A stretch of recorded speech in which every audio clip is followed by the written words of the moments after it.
আমাদের স্বাধীনতার ঘোষক শহীদ প্রেসিডেন্ট জিয়া রহমানের মাজারে তার প্রতি শ্রদ্ধা প্রদর্শনের জন্য এবং আমাদের আপসহীন নেত্রী দেশনেত্রী বেগম খালেদা জিয়ার মাজারেও আমরা এসেছি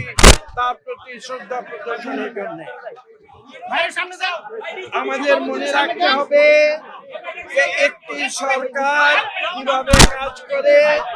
সেই সরকারের ধারাবাহিকতায় পরিবর্তন অবশ্যম্ভাবী এবং এই সূত্রে আমাদের মাননীয় প্রধানমন্ত্রী জনাব তারেক রহমান বাংলাদেশের কল্যাণকে সামনে রেখে, বাংলাদেশের সুশাসনকে সামনে রেখে, বাংলাদেশের মানুষের অধিকারকে সামনে রেখে তিনি সরকার পরিচালনায় কিছু পরিবর্তন এনেছেন এবং সেই পরিবর্তনের ধারাবাহিকতায় আজকে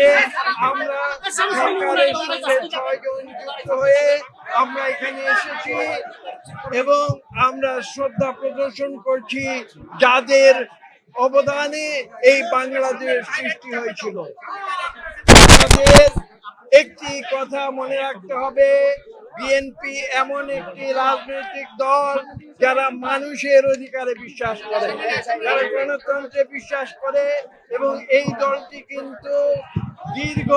বিগত 17 বছর রাজপথে মানুষের পাশে থেকে স্বৈরাচারের বিরুদ্ধে আন্দোলন করেছে এবং সর্বশেষ পর্যায়ে আপনারা জানেন যখন ছাত্র জনতা রাজপথে নেমে এসেছে একটি বৈষম্যহীন, একটি শোষণবিহীন সমাজ সৃষ্টি করার জন্য, সেখানে বিএনপি তাদের দীর্ঘ 17 বছরের সেই আন্দোলনের ফসল হিসাবে স্বৈরাচারী সরকার দেশ ছেড়ে পালিয়ে যেতে বাধ্য হয়েছে এবং পরবর্তীতে একটি অন্তর্বর্তীকালীন সরকার এসে এদেশে একটি সুষ্ঠু নিরপেক্ষ নির্বাচনের ব্যবস্থা করেছে, যে সুষ্ঠু নির্বাচন বিগত 20 বছর বাংলাদেশে হয় নাই এবং বাংলাদেশে মানুষ 2026-এর ফেব্রুয়ারি নির্বাচনে তারা নিজের খুশি মতো ভোট দিয়েছে, তারা যাকে চেয়েছে তাকে ভোট দিয়েছে এবং এটা নামই হচ্ছে গণতন্ত্র। মানুষের ইচ্ছায় মানুষ যাকে চায় তাদের প্রতিনিধি যাদেরকে তারা নির্বাচন করে